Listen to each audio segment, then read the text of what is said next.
Good morning, good evening, good afternoon, जो भी जब लेक्चर देख रहा है उसके according, this is Ankita Arora back with direct taxes.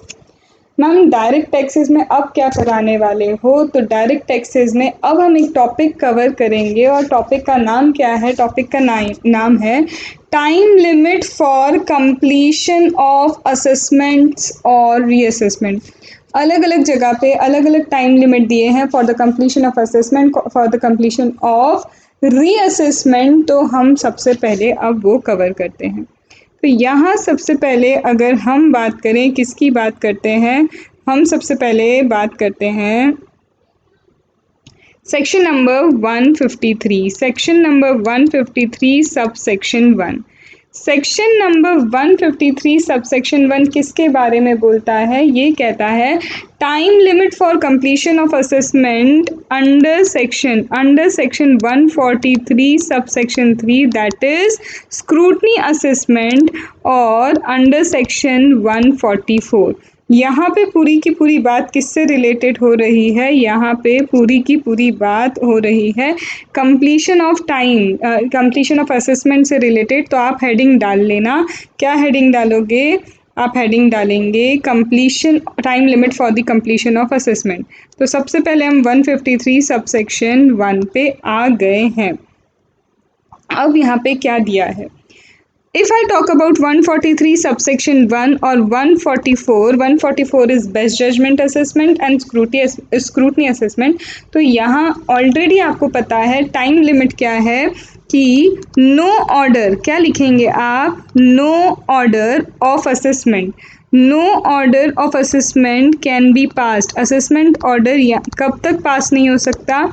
No order can be passed under 143(3) और 144 कब? after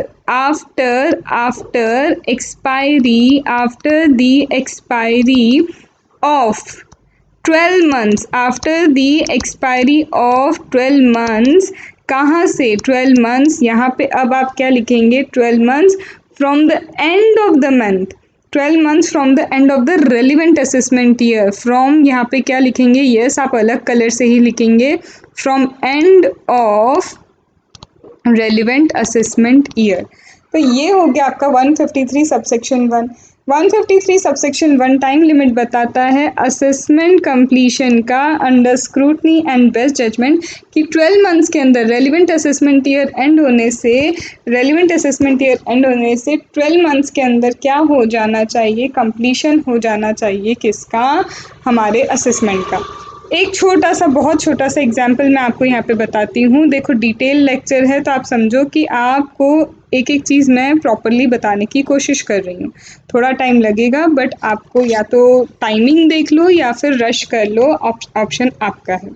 ठीक है, देखो ईयर कौन सा है मैम? ईयर है असेसमेंट ईयर 1920। कौन सा ईयर है? Assessment year 1920। 1920 में क्या हुआ? असेसमेंट ईयर 1920 का असेसमेंट ऑर्डर या तो आप समझ लो 143 सबसेक्शन 3 का पास कर दिया या फिर सेक्शन 144 का पास कर दिया गया है। कब तक? कब तक? अप टू कब तक की पास हुआ है? 31 मार्च 2021। बात क्या हो रही है? Assessment order. असेसमेंट ऑर्डर या तो स्क्रूटनी या फिर बेस्ट जजमेंट का, इसका असेसमेंट ईयर क्या है? ये ऑलरेडी असेसमेंट ईयर है। तो यहाँ पे असेसमेंट ईयर 1 ईयर 12 मंथ्स कब होंगे? 31 मार्च 2021 को। तो हाँ, यहाँ पे क्या हो गया? इसका असेसमेंट ऑर्डर पास कर दिया। ठीक है, यहाँ पे जो ऑर्डर सर्व हुआ तो सर्विस ऑफ ऑर्डर 143(3) या 144 में कब तक हो सकता था? It may take place after 31/3/2021। यहाँ पे क्या है? ये ऑर्डर क्या बोल रहा है? यहाँ पे ये जो ऑर्डर है 143(3) या 144 का, ये ऑर्डर देना ज़रूरी है इस डेट तक, लेकिन अगर हम बात करें सर्विस की तो क्या सर्विस हो सकता है बाद में? तो यस, सर्विस तो हो सकता है आफ्टर, ये सर्विस हो सकता है आफ्टर 31/3/2021। ये बाद में सर्विस हो सकता है, लेकिन ऑर्डर जो है, order must be made, order made करना, ऑर्डर मस्ट बी मेड का मतलब यहाँ पे क्या है, order must be signed, order को साइन करना ज़रूरी है। कब तक? 31/3/2001, मतलब 12 मंथ्स के अंदर ये साइन हो जाना चाहिए। तो यहाँ से एक बात आपको क्या क्लिक हुई होगी कि यहाँ बोल रहे हैं ऑर्डर मेड, यहाँ पे बड़े अक्षर में लिख लो, order should be made. Service of order की बात नहीं हो रही है यहाँ पे, ऑर्डर सर्विस नहीं करना है, ऑर्डर सर्विस बाद में होगा चलेगा, लेकिन order should be made, sign होना चाहिए 31/3/2001 तक कि हाँ हमने ये ऑर्डर को क्लोज करा, असेसमेंट ऑर्डर करके ये वाला असेसमेंट क्लोज हो गया, साइन होने के बाद कुछ भी चेंजेस नहीं होंगे।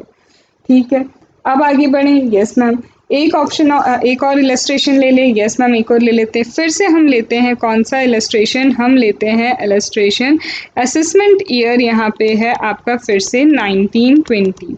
ठीक है, 1920 आपका असेसमेंट ईयर है।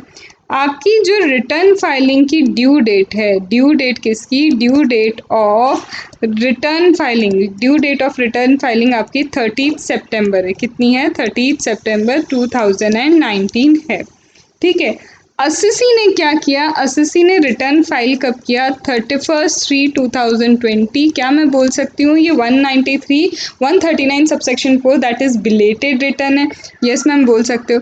यहाँ पे इन्होंने रिटर्न फाइल किया और यही तो and of the relevant financial year है। यही क्या है? एंड है रेलिवेंट फाइनेंशियल ईयर का। और हम जानते हैं रेलिवेंट फाइनेंशियल ईयर एंड होने के बाद 6 मंथ्स के अंदर नोटिस इशू हो जाना चाहिए 143(3), दैट इज नोटिस 143(2), मतलब स्क्रूटनी नोटिस इशू हो जाना चाहिए। ठीक है, और यहाँ पे ये जो नोटिस है, ये नोटिस सर्व कब कर दिया? ठीक है, इन्होंने नोटिस कब सर्व कर दिया? यहाँ पे नोटिस सर्व कर दिया कब? यहाँ पे नोटिस सर्व हुआ, सर्व, क्योंकि हमने वहाँ पे लिख के, इशू लिख के काटा था कि यहाँ नोटिस सर्व करना ज़रूरी है, तो नोटिस सितंबर तक सर्व किया गया। With in the time limit क्या है? नोटिस सर्व हो गया। अब यहाँ पे क्या है, सीधी बात है कि यहाँ पे असेसमेंट क्या हो जाना चाहिए, from the end of the relevant assessment year 12 months के अंदर यहाँ पे क्या हो जाना चाहिए, ये असेसमेंट कंप्लीट हो जाना चाहिए। और ये कब तक हो जाना चाहिए? 31/3/2021, ऑन और बिफोर 31/3/2021 ये कंप्लीट हो जाना चाहिए। सर्व बाद में करो चलेगा, सर्विस ऑफ ऑर्डर बाद में हो सकता है, but you have to complete till here. यहाँ तक बात आई समझ में? यस मैम, यहाँ तक बातें समझ में आई। अब मैं क्या बता रही हूँ आपको, अब मैं आपको एक केस लॉ बता रही हूँ। यहाँ पे हम केस लॉ भी कवर करते जाएंगे ये वाले पोर्शन के लिए। केस लॉ कौन सा है? ये है केस लॉ आपका, ये केस लॉ है पुरुषोत्तम दास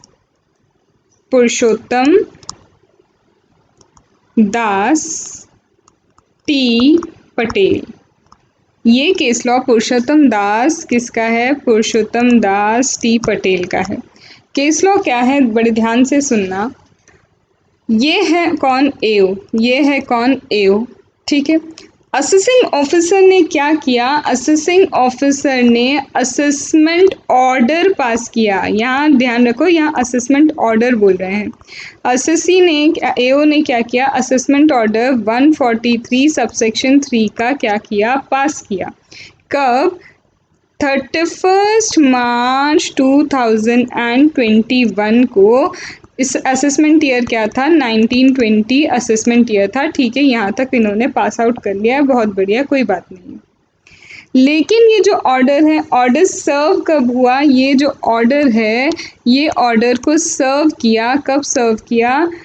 2 अप्रैल 2021 को। सर्विस ऑफ नोटिस बाद में हुआ है। ठीक है, लेकिन यहाँ पे क्या है? यहाँ पे नोटिस यहाँ पे सर्व हो गया। यहाँ पे क्या है? ये जो ऑर्डर है, ये ऑर्डर कब सर्व हुआ? यहाँ पे सर्व हुआ। लेकिन फिर क्या बोल रहे हैं? 5th ऑफ अप्रैल 2021 को, 5th ऑफ अप्रैल 2021 को अंडर सेक्शन 156 अब जाके ये डिमांड नोटिस क्या कर रहे हैं? अब जाके डिमांड नोटिस प्रिपेयर कर रहे हैं। यहाँ पे डिमांड कब प्रिपेयर हो रही है, डिमांड का नोटिस प्रिपेयर हो रहा है कब, 5 को, और ये डिमांड नोटिस जो है इसे सर्व कब कर रहे हैं, ये सर्व कर रहे हैं 6 अप्रैल 2021 को। अब वहाँ पे वो पूछ रहे हैं कि बताइए क्या ये डिमांड नोटिस जो है, ये डिमांड नोटिस वैलिड है। वो पूछे बताओ क्या ये डिमांड नोटिस वैलिड है। तो देखो कोर्ट ने क्या अपने राय दी, ऑब्जर्व क्या किया। तो कोर्ट कहता है अगर हम बात करें 153 सबसेक्शन 1 की, किसकी बात करते हैं, 153 सबसेक्शन 1 की, तो वो बोलता है no order of assessment under 143(3) जो हमने ऑलरेडी अभी किया, that no order of assessment under 143(3) and 144 can be made after the expiry of 12 months from the end of the relevant assessment year. Here the word assessment need to be understood. यहाँ पे अब हमें क्या करना है, कौन सा word, ये असेसमेंट वर्ड को अच्छे से समझना होगा।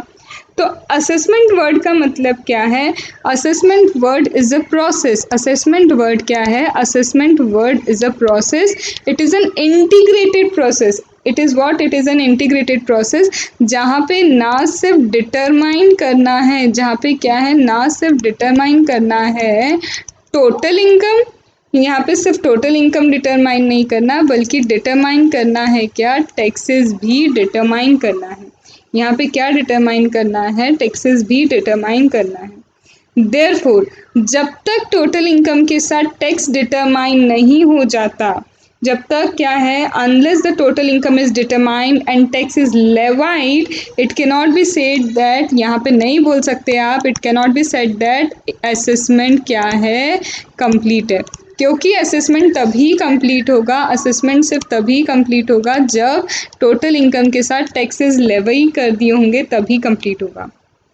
ठीक है, तो हेयर इन दिस केस, अब यहाँ पे जो हमारा प्रेजेंट केस है, प्रेजेंट केस में क्या है, since the notice of demand is issued, यहाँ पे नोटिस ऑफ डिमांड क्या है, प्रिपेयर ही क्या हुआ है, प्रिपेयर आफ्टर दिस डेट। कौन सी डेट, प्रिपेयर यहाँ तक आप नोटिस असेसमेंट ऑर्डर कंप्लीट कर सकते थे, इसके बाद ये क्या हुआ है, प्रिपेयर हुआ है। That means what, that means ये जो नोटिस है, ये नोटिस क्या है, टाइम बार्ड है। This notice is time barred, और ये नोटिस क्या है, this is an invalid notice, इसलिए ये क्या हो जाता है, इनवैलिड नोटिस हो जाता है। Now this completes your 153 subsection 1, जिसमें बताया है 143(3) एंड 144 का असेसमेंट कब तक कंप्लीट होना चाहिए। डाउट है पूछ लेना।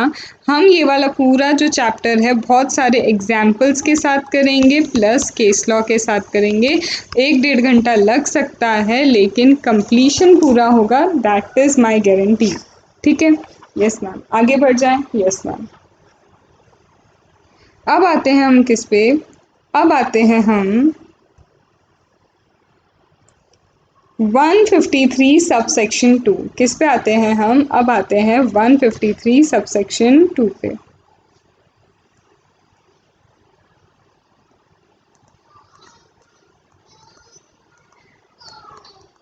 Now 153 subsection 2 is about time limit for completion of assessment under section 147। 147 का जो टाइम लिमिट है कंप्लीशन ऑफ असेसमेंट का, तो 147 का टाइम लिमिट जो होगा कंप्लीशन ऑफ असेसमेंट का वो क्या रहेगा। ठीक है, तो we have already discuss this कि नो असेसमेंट ऑर्डर, या फिर क्या आएगा यहाँ पे, no order of assessment, no order of assessment और reassessment, no order of assessment or reassessment shall be made after, shall be made what, after, no order of assessment after, again बोलो comment में लिख के बताओ क्या है, याद होना चाहिए, after 12 months from end of relevant assessment year. सही लिखा है ना, no order of assessment can be made from the end of the relevant assessment year. Ma'am हाँ, यही पढ़ाया था शायद आपने उस वक्त। तो एक बार जाओ और जाके देखो, क्योंकि यहाँ पे रेलिवेंट असेसमेंट ईयर नहीं, यहाँ पे रेलिवेंट फाइनेंशियल ईयर है। यहाँ पे रेलिवेंट असेसमेंट नहीं, यहाँ पे रेलिवेंट फाइनेंशियल ईयर है। Relevant financial year in which फिर यहाँ पे क्या आएगा, in which notice under 148 served, in which notice under section 148 served. बात को समझना अब अच्छे से। यहाँ पे क्या हुआ था, नोटिस इशू करने का जो टाइम था वो रेलिवेंट असेसमेंट ईयर एंड होने के बाद 4 ईयर 6 ईयर या फिर जो आपका 16 ईयर है स्टार्ट होता था। From the end of the relevant assessment year वो स्टार्ट होता था, लेकिन अब वहाँ रेलिवेंट असेसमेंट ईयर ले लिया, तो यहाँ उन्होंने क्या कहा कि असेसमेंट कंप्लीट करना है तो रेलिवेंट फाइनेंशियल ईयर, जहाँ नोटिस सर्व किया है, नोटिस इशू की बात नहीं कही, जिस ईयर में आपका नोटिस सर्व हुआ है, सर्व से आपको रेलिवेंट फाइनेंशियल ईयर का एंड देखना है एंड वहाँ से आप फिर क्या है 12 मंथ्स काउंट करेंगे, वहाँ से आप क्या करेंगे 12 मंथ्स काउंट करेंगे। ठीक है, तो दिस इज़ अंडर 147, इतने में कंप्लीशन होना चाहिए। चलो अब इसके एग्जाम्पल्स को देखें। यस मैम, बिल्कुल देख सकते हैं। इसका केस लॉ है क्या कोई मैम? नहीं, इसके केस लॉ नहीं है, पर इसके एग्जाम्पल्स हैं, तो एग्जाम्पल हम समझते हैं।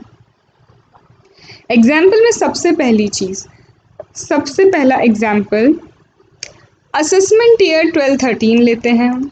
असेसमेंट ईयर हमारा है 12-13, ठीक है। 12-13 असेसमेंट ईयर है एंड असेसमेंट कंप्लीट कब होता है, ये असेसमेंट कंप्लीट होना कब चाहिए, पहले ये देखो, and of the relevant financial year when the notice was served. ठीक है, इतना हमें याद है। अब यहाँ पे लिखा है कि असेसमेंट वाज कंप्लीटेड, असेसमेंट कब कंप्लीट हुआ, 10 दिसंबर 2013 को। ठीक है, यहाँ पे हमारा क्या है, असेसमेंट कंप्लीट हो चुका है, यहाँ पे हमारा क्या है, असेसमेंट कंप्लीट हो गया। ठीक है, कब कंप्लीट हुआ, अंडर सेक्शन 143 सबसेक्शन 3 में कंप्लीट हुआ। 143 सबसेक्शन 3 में मेरा क्या है, यहाँ पे असेसमेंट कंप्लीट हुआ है। ठीक है, आगे बढ़ते हैं। यहाँ पे जब ये असेसमेंट कंप्लीट हुआ तो मेरी जो टोटल इनकम है वो कितनी असेस की गई, 5 लाख।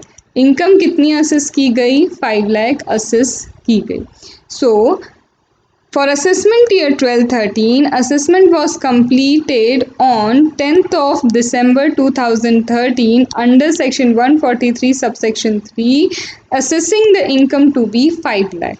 ठीक है, now on 30th of March 2019, 30th of March 2019 एओ ने क्या नोटिस किया, एओ नोटिस कि अभी इनकी करीबन 1,20,000 की इनकम क्या है, एस्केप्ड फ्रॉम असेसमेंट 12-13 जो ईयर था, असेसमेंट ईयर 12-13 की, यहाँ पे इनकम क्या है, इनकम एस्केप्ड है। यहाँ वो नोटिस करते हैं क्या कि इनकम क्या हुई है, एस्केप की गई है 1,20,000 से। नाउ उन्होंने क्या किया, नोटिस इशू किया। नोटिस कितना कब इशू किया उन्होंने नोटिस इशू किया 12-13 के लिए, नोटिस इशू किया अंडर सेक्शन जल्दी बताओ 148। ठीक है, नोटिस इशू किया। और कब नोटिस इशू किया, उन्होंने नोटिस इशू किया इसी डेट को, ऑन दैट डेट, जिस दिन नोटिस किया उसी दिन क्या कर दिया, नोटिस इशू कर दिया, मतलब 30th of March 2019 को notice have been issued. The said notice, लेकिन ये मैंने क्या बोला, नोटिस इशूड यहाँ हुआ, लेकिन ये सर्व कब होता है नोटिस, ये नोटिस सर्व हुआ 5th of April को। ये कब सर्व हुआ, 5th of April 2019 को सर्व हुआ। नाउ एओ कंप्लीट कर रहे हैं असेसमेंट, तो यहाँ पे एओ क्या कर रहे हैं, असेसमेंट कंप्लीट कर रहे हैं। कब असेसमेंट कंप्लीट कर रहे हैं, 31/3/2021 को। 31/3/2021 को एओ क्या करते हैं, असेसमेंट कंप्लीट करते हैं। तो बताइए क्या ये वैलिड होगा, वुड इट बी वैलिड, अब यहाँ पे हमें पता है जिस दिन नोटिस सर्व हुआ उसका फाइनेंशियल ईयर एंड देखना है, तो फाइनेंशियल ईयर कब एंड होता है, यहाँ पे फाइनेंशियल ईयर एंड होगा 31 मार्च 2020। अब यहाँ से मुझे 12 मंथ्स का एंड देखना है, तो यहाँ से जो 12 मंथ्स का एंड होगा मेरा, वो 12 मंथ्स का एंड कब होगा, 12 मंथ्स का एंड होगा 31/3/2021 को। तो इसके अकॉर्डिंग तो आप क्या बोलेंगे, हाँ बिल्कुल सही है। इसके अकॉर्डिंग आप क्या बोलेंगे कि हाँ बिल्कुल सही है। ठीक है, अब मैं एक बार आपको आंसर बताऊं, यस मैम बिल्कुल बता दीजिए। प्रोविजन अगर आप यहाँ पे आपने क्या किया, सिर्फ 153 सबसेक्शन 3 को देखा। क्या आपने ये देखा 149 सबसेक्शन 1 के अकॉर्डिंग, सबसेक्शन 1 149 सबसेक्शन 1 के अकॉर्डिंग क्या टाइम लिमिट में ये इशू हुआ था नोटिस? क्या ये notice with in the time limit issue हुआ है? देखो समझो, यहाँ पे इनकम कितनी एस्केप हुई है, 1,20,000 की इनकम एस्केप की गई है। 1,20,000 की इनकम एस्केप हुई है, तो हम कितने टाइम तक नोटिस इशू कर सकते हैं, रिटर्न जब फाइल किया उसके बाद रेलिवेंट असेसमेंट ईयर एंड होने के बाद 6 ईयर्स तक। ठीक है, 6 ईयर्स तक हम कर सकते थे। तो असेसमेंट ईयर मेरा था 12/13 में, ये कब एंड हुआ होगा, 2013 को एंड हुआ। यहाँ से 6 ईयर्स अगर मैं प्लस करूँ तो 2019 तक I can issue the notice. कब तक 2019 भी कब तक आएगा, ये आएगा 31/3/2019। एम आई राइट? यहाँ तक मैं नोटिस क्या कर सकती थी, इशू कर सकती थी। I could have issued the notice कहाँ तक, 2019, वो भी 31/3/2019। नोटिस सर्व कब हुआ, नोटिस सर्व हुआ 5 अप्रैल 2019 को। नोटिस कब सर्व हुआ, 5 अप्रैल 2019 को, जबकि मैं सर्विस ऑफ नोटिस यहाँ पे भी होता है। नोटिस मुझे सर्व कब करना चाहिए था, यहाँ तक। मुझे नोटिस क्या करना चाहिए था, यहाँ सर्व करना चाहिए था। ये मतलब ये नोटिस क्या हो गया है, टाइम बार्ड हो गया है। This notice is time barred. तो क्या ये असेसमेंट वैलिड है? नहीं, ये असेसमेंट वैलिड नहीं है, it is invalid assessment. I hope you are getting कि मुझे 153 के साथ टाइम लिमिट भी देखनी है। ठीक है, यस मैम आगे बढ़ सकते हैं, यस मैम बिल्कुल बढ़ सकते हैं। अब आगे देखो, एक आध और एग्जाम्पल लेना है मैम, ले सकते हैं, चलो ले ही लेते हैं। ठीक है, अब यहाँ पे फिर से हम लेते हैं 12/13 ही असेसमेंट ईयर ले लेते हैं। ये रहा हमारा असेसमेंट ईयर 12/13। असेसमेंट ईयर 12/13 है एंड असेसमेंट कब कंप्लीट होता है, assessment section 144 that is best judgment assessment है, वो कंप्लीट हुआ 31 मार्च 2014 को। कब कंप्लीट हुआ हमारा, 31 मार्च 2014 को कंप्लीट किया गया। और इनकम यहाँ पे कितनी इनकम असेस की गई, 6 लाख इनकम क्या की गई, असेस की गई। ठीक है, now on 4 June 2018 suppose AO notice किया, क्या एओ ने नोटिस किया, एओ नोटिस दैट इनकम कितनी एस्केप हुई है, सपोज इनकम एस्केप हुई है 90,000। इनकम कितनी एस्केप हुई है, 90,000 की इनकम यहाँ पे एस्केप हुई है। ठीक है, नाउ उन्होंने क्या किया, ऑन ये जो डेट है इसी दिन को क्या कर दिया, इशू किया नोटिस 148 का। इसी दिन क्या कर दिया, इशू कर दिया नोटिस सेक्शन 148 का नोटिस इशू किया। लेकिन सर्व कब हुआ, सर्व हुआ अप्रैल 2010 को। कब सर्व हुआ, अप्रैल 2010 को। ठीक है, अब यहाँ पे 2019 को क्या हुआ, सर्व हुआ। अब बताओ क्या यहाँ जो सेक्शन 147 के अकॉर्डिंग असेसमेंट हुआ है वो सही है या नहीं, वैलिड है या नहीं। फिर से हम देखेंगे यहाँ पे असेसमेंट ईयर 12/13 है, तो यहाँ पे हमें ये पता होना चाहिए 149 सबसेक्शन 1 के अकॉर्डिंग कि असेसमेंट ईयर 12/13 है, तो यहाँ पे time limit for service of notice है ना, time limit for service of notice है ना, नहीं मैम 149 सबसेक्शन 1 तो इशू ऑफ नोटिस के बारे में बोलता है, इजंट इट? यस मैम, वो तो इशू ऑफ नोटिस के बारे में बोलता है। तो एक चीज़ बताओ यहीं पे अब तुम कि क्या यहाँ पे जो मैंने तुम्हें बात कही थी 149 सबसेक्शन 1 लगाने की, क्या मैं यहाँ पे जो मैंने आंसर बताया वो सही था? मैंने क्यों फिर से ये सेम एग्जाम्पल को ट्विस्ट करके क्यों लिया? क्योंकि तुम 149 सबसेक्शन 1 की एक छोटी सी बात भूल गए थे। तुमने मेरी बातों में आके बिल्कुल बिलीव किया कि सर्विस ऑफ नोटिस देखना है, जबकि जाओ अभी और फिर से 149 सबसेक्शन 1 के पन्ने खोलो और देखो वहाँ इशू ऑफ नोटिस के लिए दिया है, सर्विस ऑफ नोटिस के लिए नहीं कहा है। जाओ 149 सबसेक्शन 1 पे और अब भी देखो कि वहाँ इशू ऑफ नोटिस दिया है, सर्विस ऑफ नोटिस नहीं। अगर ऐसे पढ़ रहे हो तो मत पढ़ो, क्योंकि कोई सेंस नहीं है। क्लियरली मैंने बहुत क्लियरली आपको आगे बढ़ा दिया, मैं दूसरे क्वेश्चन पे आ गई, लेकिन आपको समझ ही नहीं आया। यहाँ पे मुझे, अगर कोई बच्चा बहुत ध्यान से देखा होगा ना तो मुझे कमेंट मिलेंगे, अगर आप ऑनेस्ट हो तो। ऑनेस्ट नहीं हो तो खुद से चीट मत करना। अब यहाँ पे बताओ, यहाँ ये टाइम जो है टाइम बार था भी ये नोटिस? नहीं मैम, यहाँ पे तो इसने फिर 30th को ही क्या कर दिया, नोटिस इशू कर दिया है, तो ये टाइम बार्ड नहीं है, इसका मतलब ये वैलिड है। तो अब यहाँ पे आ जाओ, यहाँ पे क्या मेरे लिए ये जब उन्होंने सर्व किया नोटिस, ये मेरे लिए काम का है क्या? No ma'am, service of notice नहीं काम का है। हमारे लिए काम का है कि नोटिस इशू कब हुआ।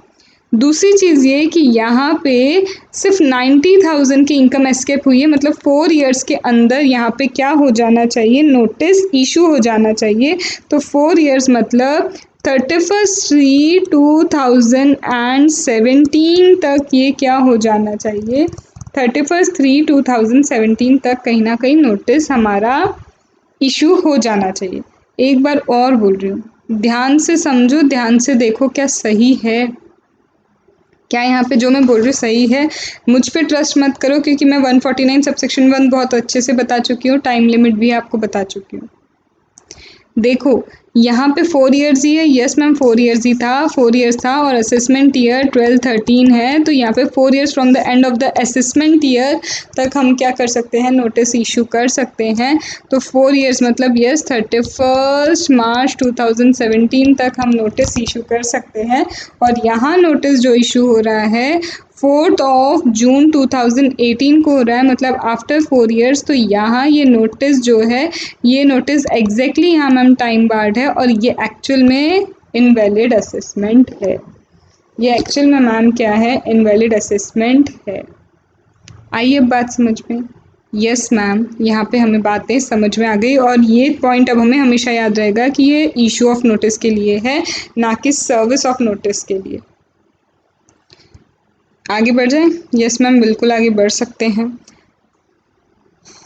इच्छा हो रही है एक आध एग्जाम्पल और ले लें? यस मैम, बिल्कुल ले लेते हैं, ज़्यादा क्लियरेंस एग्जाम्पल से ही हमें होता है। तो चलो, एग्जाम्पल से क्लियर होता है, तो एक एग्जाम्पल और लेती हूँ। ठीक है, चलो आप ले लो मेरे साथ। अब असेसमेंट ईयर आपका है 2014-15। क्या है असेसमेंट ईयर 2014-15? ठीक है। Here the assessment was completed. Assessment 143 subsection 3 का assessment जिसमें 2 लाख इनकम असेस की गई थी, it is income assess the income as 2 lakh, तो ये कंप्लीट हुआ 31 जनवरी 2016 को। ठीक है, असेसमेंट ये 14-15 है। असेसमेंट जो है वो कंप्लीट कब हुआ, असेसमेंट कंप्लीट हुआ 31/3/2016 को। किसका? स्क्रूटनी वाला। 2 लाख असेस किया गया। नाउ 31 मार्च 2019 को एओ ने क्या किया, नोटिस किया कि 45,000 income has escaped assessment for this side year. ये जो ईयर है, कौन सा ईयर है? एओ ने नोटिस किया, assessing officer notice on 31 March 2019 that income of 45,000 has escaped assessment of the said this year and issues a notice under 148। उसने देखा कि 45,000 की इनकम क्या हुई है, एस्केप हुई है, उसने 148 का नोटिस इशू करा। On which date? On same date. This notice is served on SSC and ये नोटिस एसएससी को सर्व हुआ नोटिस एसएससी को अप्रैल में 2019 को। While assessing income on 30/9/2019, he finds another income of 1 lakh। अब क्या हुआ, ये नोटिस अब सर्व हुआ। अब वो क्या कर रहे थे, अब जब वो इनकम असेस कर रहे थे, इनकम कब असेस कर रहे थे, he was assessing the income on 30 सितंबर 2019।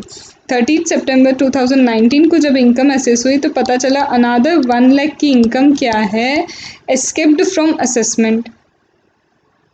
और उस टाइम तक क्या हुआ बाय, अब यहाँ पे क्या हुआ समझो, 14-15 है, 14-15 का स्क्रूटनी असेसमेंट कंप्लीट हुआ, 2 लाख की इनकम असेस की गई।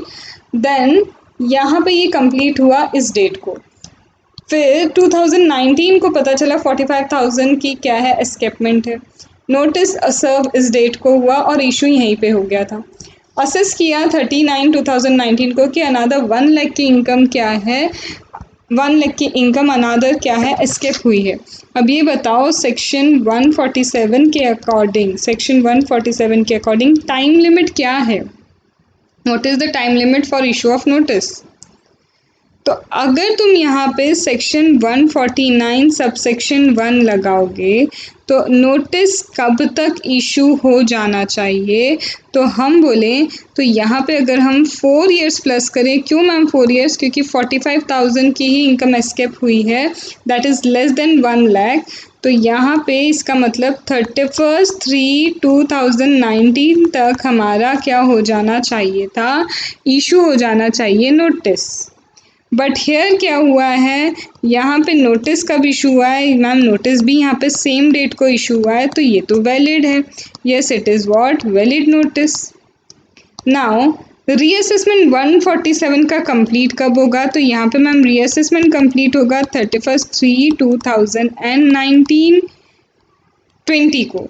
31/3 एक सेकेंड हाँ, यहाँ पे ये नोटिस क्या है, इशू किया है, एंड ये नोटिस जब इशू हुआ है ये वैलिड नोटिस इशू है। अब यहाँ पूछा है कि असेसमेंट कब तक कंप्लीट हो सकता है, तो असेसमेंट के कंप्लीशन के लिए आप देखोगे कि नोटिस सर्व कब हुआ। यहाँ आप क्या देखोगे, नोटिस सर्व कब हुआ है, तो नोटिस सर्व हुआ हमारा, नोटिस सर्व हुआ 24 अप्रैल 2019 को। अब नोटिस जब सर्व हुआ, इस दिन सर्व हुआ, यहाँ फाइनेंशियल ईयर कब एंड होगा हमारा, तो हमारा मैम फाइनेंशियल ईयर एंड होगा 2020 को। और यहाँ से हमें 12 मंथ्स प्लस करने हैं, मतलब 31/3/2021 तक हमारा असेसमेंट कंप्लीट होना चाहिए। आप एक चीज़ देख पा रहे हो, 149 सबसेक्शन 1 प्लस 153 सबसेक्शन 2 दोनों लग रहे हैं, तब जाके आपको पता चल रहा है कि असेसमेंट आपका कब कंप्लीट होगा, तब जाके आपको पता चल रहा है कि असेसमेंट आपका कब कंप्लीट होना है। ठीक है, तो इस तरह से आपको कैलकुलेशन करने हैं। इजी है लेकिन ध्यान देना है, इजी है लेकिन क्या करना है, ध्यान देना होगा। तो 153 सबसेक्शन 1 हुआ, 153 सबसेक्शन 2 हुआ, और 153 सबसेक्शन 3 पे कवर करने के लिए आ जाए हम। यस मैम बिल्कुल आ सकते हैं। तो चलो तो स्टार्ट करें 153 सबसेक्शन 3। तो टाइम लिमिट यहाँ जो 153 सबसेक्शन 3 की दी है, तो वो टाइम लिमिट किसके लिए है, तो लेट अस नाउ स्टार्ट। सबसे पहले मेरी बात सुनना कि ये जो टाइम लिमिट दी है ना 153 सबसेक्शन 3 में, ये टाइम लिमिट है for the completion of assessment where assessment cancelled, where assessment is cancelled। Assessment क्या होता है, कैंसिल होता है, और set aside, और it is what, set aside, it is set aside under section 254, under section 263, और under section 264। तो यहाँ पे क्या बोला है, यहाँ पे छोटी छोटी बातें कही गई हैं और वो छोटी बातें क्या हैं समझना अच्छे से। Section 153 subsection 3 is about cancellation और setting aside what assessment of 264, 263 और 264, 254, 263, 264। ठीक है, अब यहाँ पे मेरी बात सुनना। क्या बात बोल रहे हो मैम आप? यहाँ पे क्या बोलते हैं, सेक्शन 153 सब सेक्शन 3 का कहना है, notwithstanding anything contained in subsection 1 and subsection 2 where an assessment is cancelled or set aside by order under this section and direction is given by AO in such order to make fresh assessment, then fresh assessment shall not be made after the expiry of 12 months from the end of the financial year in which order under 254 is received by CIT or order under 263, 264 is passed by CIT as the case may be। बोलते क्या है, मेरी बात सुनो। ये जो order हैं 254, 263, 264 के, यहाँ बोला अगर ऑर्डर क्या होता है कैंसिल, ऑर्डर आपका क्या हुआ कैंसिल या सेट असाइड हुआ, तो what they are saying, if direction is given by AO, अगर डायरेक्शन किसने दिया है, if direction given by AO, if direction is given by AO, क्या देता है वो डायरेक्शन, डायरेक्शन में ये लिखा है there will be a fresh assessment, क्या बोलता है डायरेक्शन में कि अब क्या होगा, फ्रेश असेसमेंट, क्या होने वाला है, there would be fresh assessment. तो in case of fresh assessment, तो यहाँ पे फ्रेश असेसमेंट का टाइम लिमिट क्या है, तो fresh assessment shall not be made after, यहाँ पे ये जो फ्रेश असेसमेंट है इसके लिए बोला है it shall not be after, shell not be after, shell not be after expiry of 12 months, shall not be after the expiry of 12 months from end of financial year, from end of the financial year in which order of 254 or 263 or 264 received by CIT or passed by CIT। Either receive 264 में तो ये खुद order receive करेगा, 254 में तो क्या है, this order received by CIT and 263, 264 में ऑर्डर पास्ड बाय CIT। अब यहाँ पे इतनी सी बात कही गई है, क्या बात कही है कि if the order is cancelled और सेट असाइड, ऑर्डर कैंसिल होता है, सेट असाइड होता है, और या तो क्या हुआ एओ को डायरेक्शन मिलता है और direction is given by AO कि अब हम करेंगे क्या, we will do fresh assessment.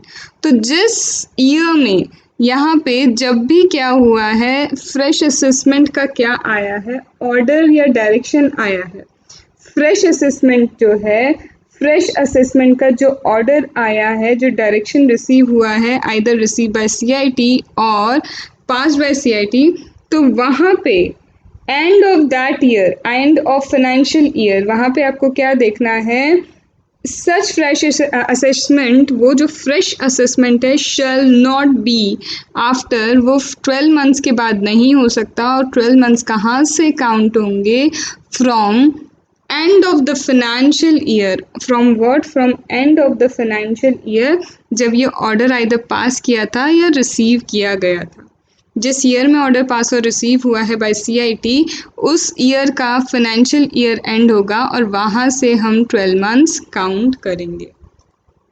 क्या यहाँ तक किसी भी तरह की दिक्कत है? नो मैम, यहाँ तक अभी तक किसी भी तरह की दिक्कत तो नहीं है। अब एक बार मैं आपको बता दूँ ये 254 क्या होता है, 263, 264 क्या होता है। कहीं कुछ बच्चे इसी में ही कंफ्यूज ना हो जाए कि मैम ये 254 क्या है, 263 क्या है, 264 क्या है।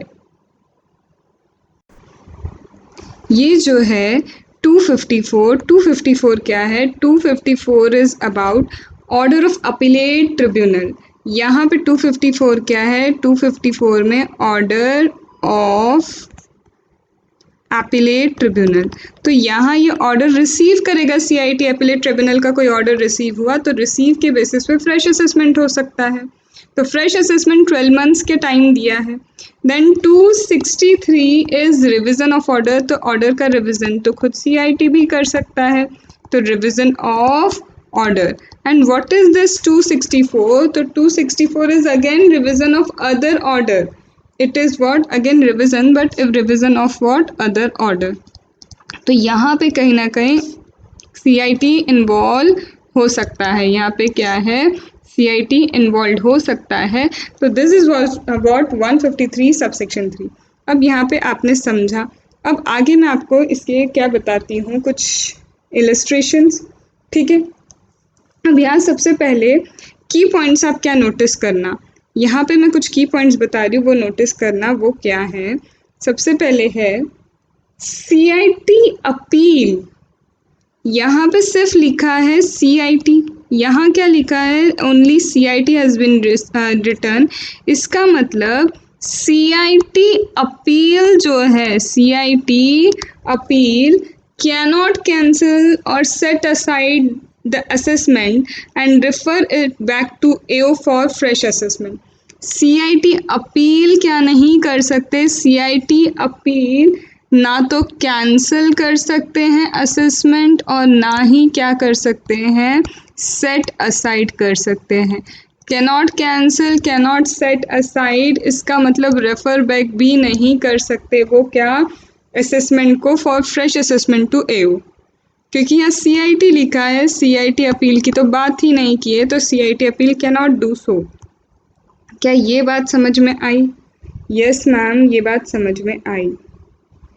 फिर इसके बाद सपोज करो 254 या 263 या 264 का ऑर्डर आया, ठीक है।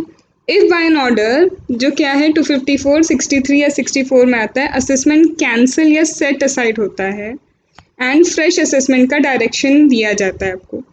तो असेसी क्या करेगा, असेसी फ्रेश इसी सेक्शन में, इन्हीं सेक्शन में क्या करेगा, फ्रेश असेसमेंट करेगा अंडर सेम सेक्शन जिसमें original assessment cancel set aside किया गया था।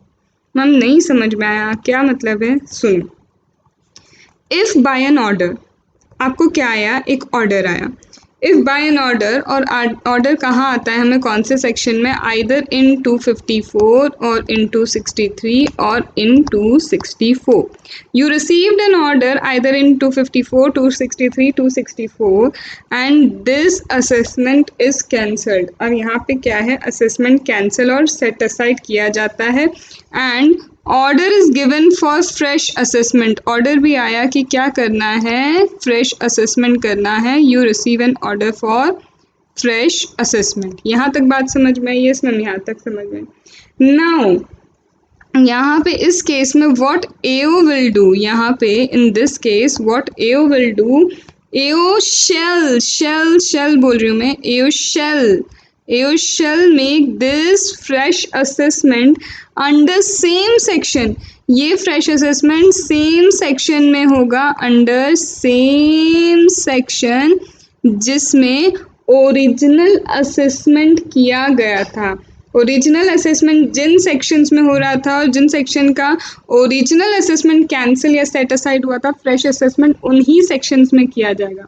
तो सेम सेक्शन जो क्या है, ओरिजिनल असेसमेंट में चल रहे थे, ओरिजिनल असेसमेंट में जो सेम सेक्शन चल रहे थे जिन्हें सेट असाइड या फिर कैंसिल किया है, उन्हीं सेम सेक्शन में यहाँ पे आपका फ्रेश असेसमेंट होगा।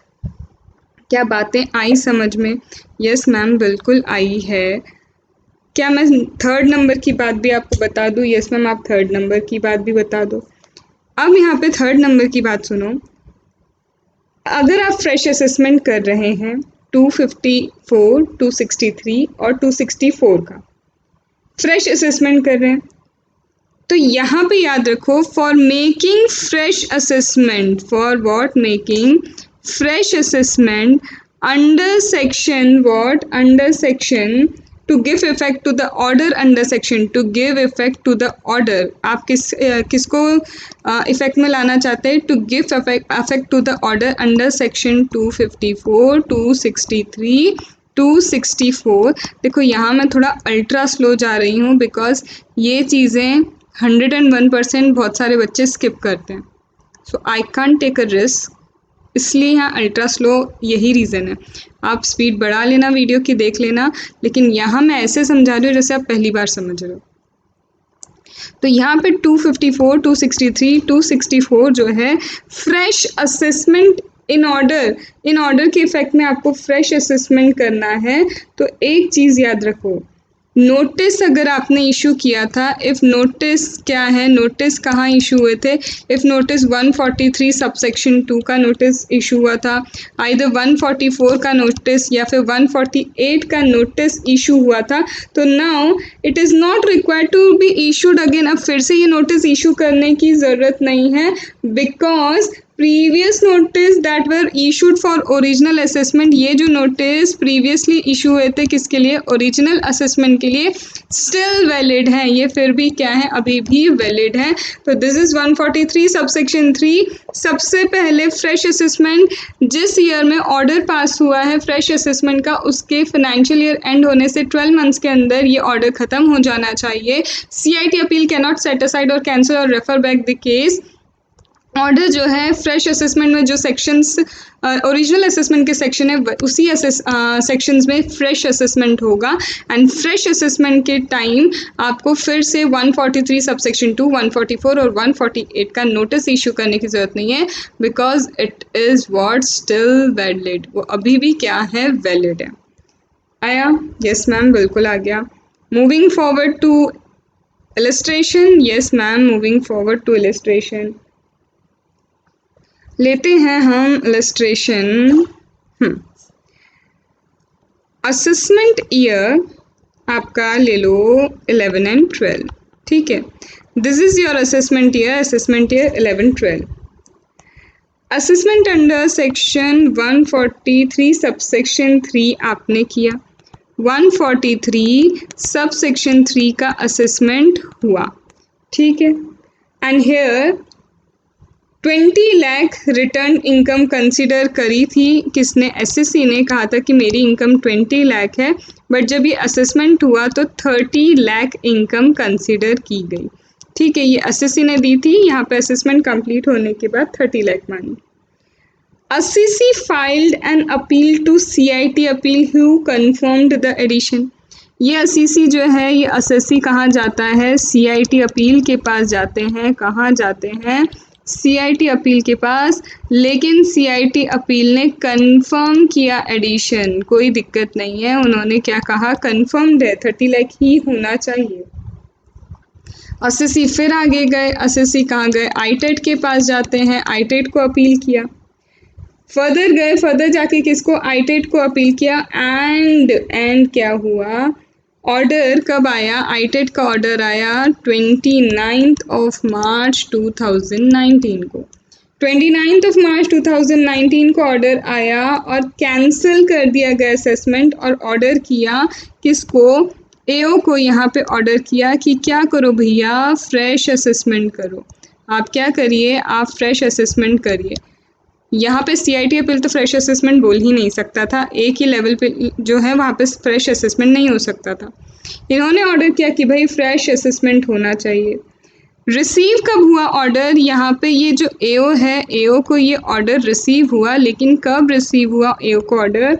ये ऑर्डर रिसीव हुआ अप्रैल 2019 को, 2 अप्रैल 2019 को। तो यहाँ पे बताओ AO कब तक फ्रेश असेसमेंट कंप्लीट करेंगे? AO कब तक फ्रेश असेसमेंट कंप्लीट कर देंगे? तो यहाँ पे तुम्हें पता होना चाहिए ऑर्डर 263, 264 का कब CIT को रिसीव होता है। यहाँ पे गलती मत करना कि नोट ऑर्डर कब इशू हुआ, यहाँ पे आएगा CIT को ऑर्डर कब रिसीव होता है। मैम ऐसा कहाँ लिखा था आपने, ये देखो रिसीव्ड बाय CIT या फिर order passed by CIT। CIT खुद पास करे तो ऐसा, नहीं तो रिसीव्ड बाय CIT। तो रिसीव कब हुआ, रिसीव हुआ उसको 2 अप्रैल को। कब रिसीव होता है, 2 अप्रैल को। इसका मतलब यहाँ पे 2 अप्रैल का जो फाइनेंशियल ईयर है वो एंड होगा 31 मार्च 2020 को।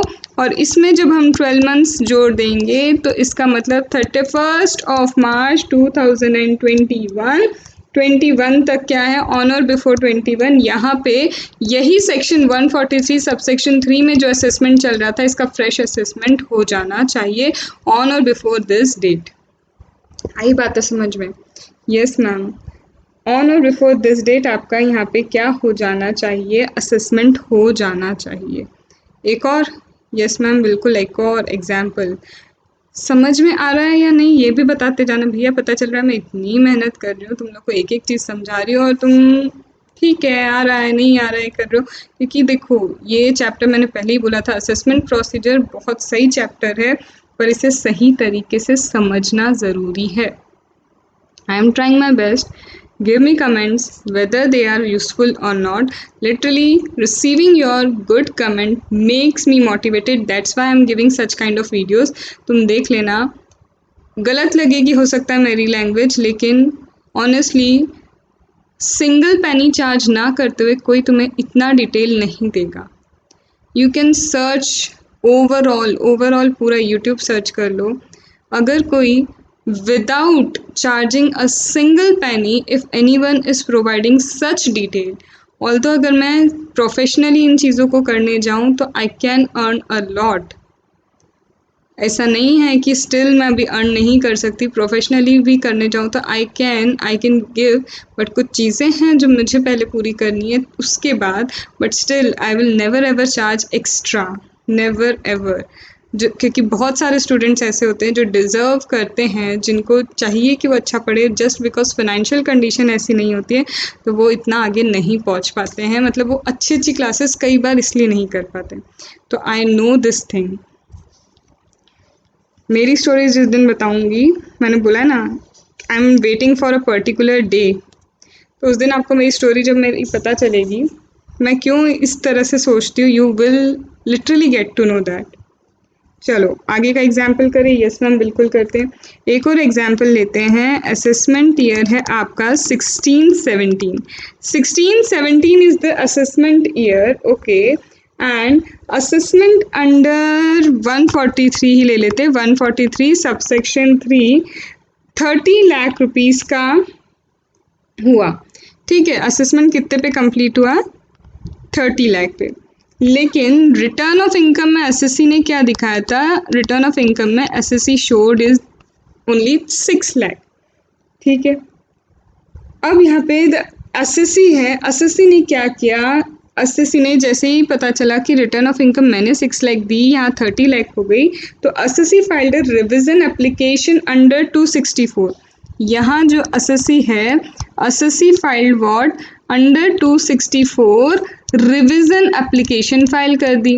क्या करा, he filed a revision application under 264 on which date, on let's say 25th of December 2018, okay.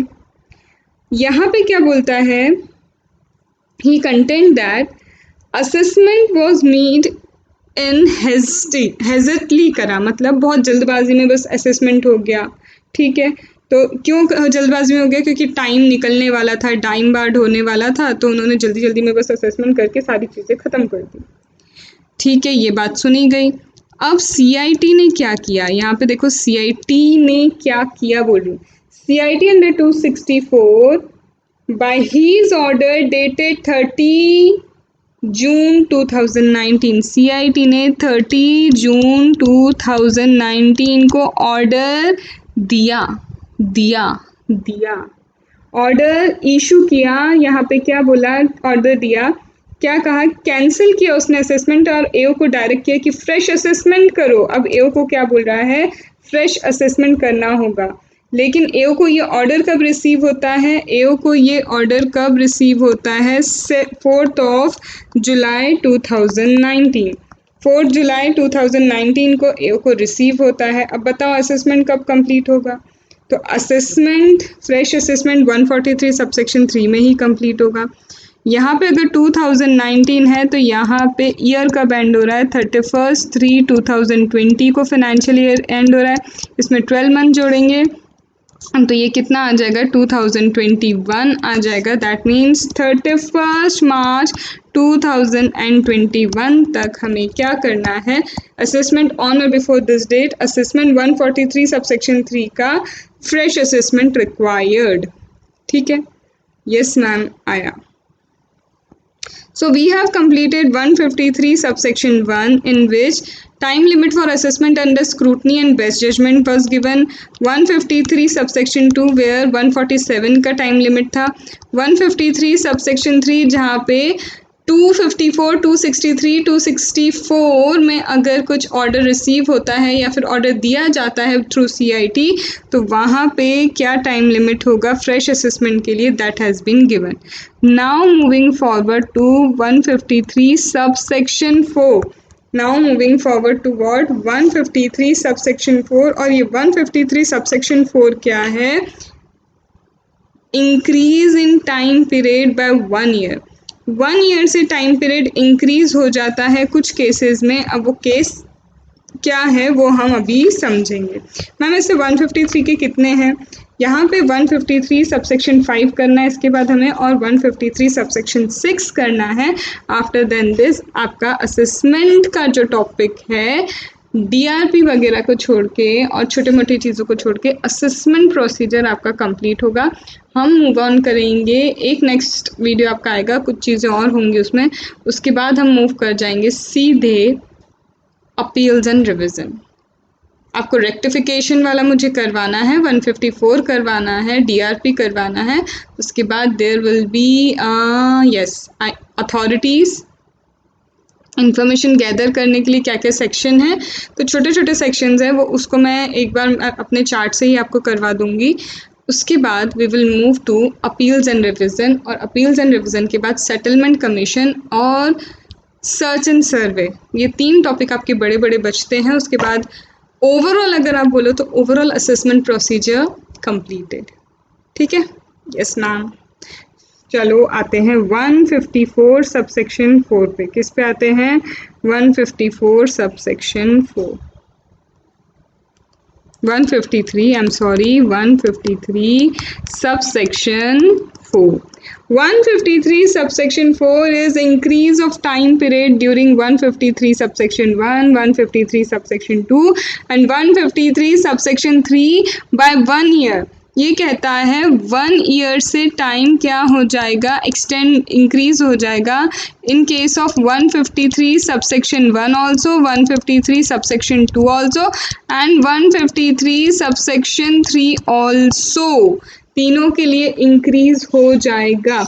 अब यहाँ पे क्या दिया है, कब होगा ऐसा, ये तब होगा where reference is made to transfer pricing officer. जब टीपीओ को केस किसको रेफर किया जाता है, ट्रांसफर प्राइसिंग ऑफिसर को under 92 CA, under section 92 CA if case is referred to transfer pricing officer for calculation of arm's length price, for determining what, for determining arm's length price, then the time period for the completion of assessment, then time period जो है completion of assessment का वो time period क्या हो जाएगा, 1 year से increase हो जाएगा। 153 का time period क्या है, 152 का 153 2 का क्या है, 153 3 का क्या है, सब में 12 months और ऐड हो जाएंगे और ये हो जाएगा फिर 24 months for all, 24 months for all. तो जो जो टाइम लिमिट आपको 153 1, 153 2, 153 3 में दिया है वहाँ पे व्हाट विल हैपन, 12 मंथ्स की जगह अब 1 ईयर और एक्सटेंड होगा, मतलब 12 मंथ्स और इंक्रीज होंगे। ये दिया है आपको 153 सबसेक्शन 4 में। For this you should no कि यहाँ पे हमने कितना टाइम लिमिट किया था, सब में ही 12 मंथ था, लेकिन कुछ फाइनेंशियल ईयर एंड होने से था और किसी का था असेसमेंट ईयर एंड होने से related. So you should know the time limit here, और फिर उन सब में 12 months you have to add. तो यहाँ पे 24 months will be time limit for the completion of assessment or reassessment. Okay, yes ma'am. Now moving forward to section 153 subsection 5. 153 subsection 5 क्या है? Appeal effect or revision effect. It is about the effect of appeals effect. It is about what? Appeal effect or revision effect.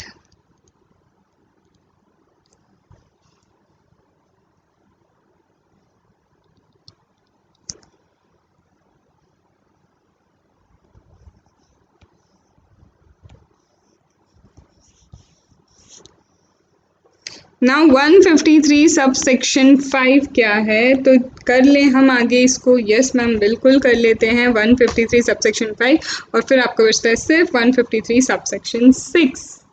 ठीक है ma'am, आगे बढ़ते हैं, करते हैं। Section 153 subsection 5 कहता क्या है? Where effect to an order, आपको क्या क्या ऑर्डर आते हैं? 250 का कोई ऑर्डर आया, सेक्शन 250, सेक्शन 254, सेक्शन 260 ए, सेक्शन 262, सेक्शन 263, सेक्शन 264। अगर क्या होता है इनमें से, इन दिस सेक्शन, अगर इन सेक्शंस में से आपको कोई ऑर्डर आया है, ठीक है, and AO has to give effect to this section, AO को क्या करना है? इन सेक्शंस के कारण एओ को ऑर्डर रिसीव होता है and AO has to give effect to this, AO has to give effect to this section, but this is not fresh assessment reassessment, but this is not the case of fresh assessment reassessment, क्योंकि अगर fresh assessment reassessment होता तो फिर वो तो already 153 subsection बोलो बोलो बोलो कहाँ है? सबसेक्शन 3 में ऑलरेडी है। तो यहाँ पे वो क्या बोल रहे हैं? It is order is other than, jet plane निकल रहा है, थोड़ा सा हो सकता है डिस्टर्बेंस इन वॉइस हो।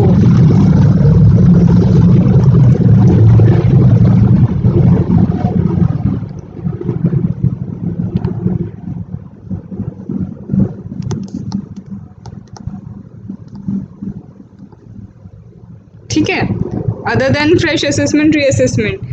तो यहाँ क्या बोलते हैं? सच ऑर्डर, ये जो ऑर्डर है इसको इफेक्ट आपको देना है within a period of, this order has to be given effect, AO को इफेक्ट देना होगा with in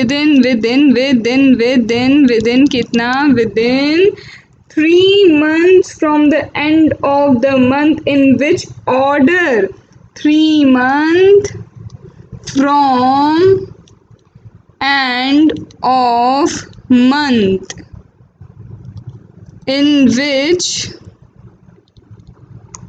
order under 250, 254, 268, 262 received by commissioner। यहाँ पे क्या है? कमिश्नर को क्या होगा? ऑर्डर रिसीव होगा। यहाँ पे कमिश्नर को क्या होगा? ऑर्डर रिसीव होगा। कौन कौन से सेक्शन में? 250, 254, 260A, 262, ठीक है। और ऑर्डर 263, 264 में या फिर ऑर्डर रिसीव या फिर ऑर्डर पास्ड बाय कमिश्नर, या फिर ऑर्डर कौन कमिश्नर क्या करेंगे? पास करेंगे अंडर 263, 264।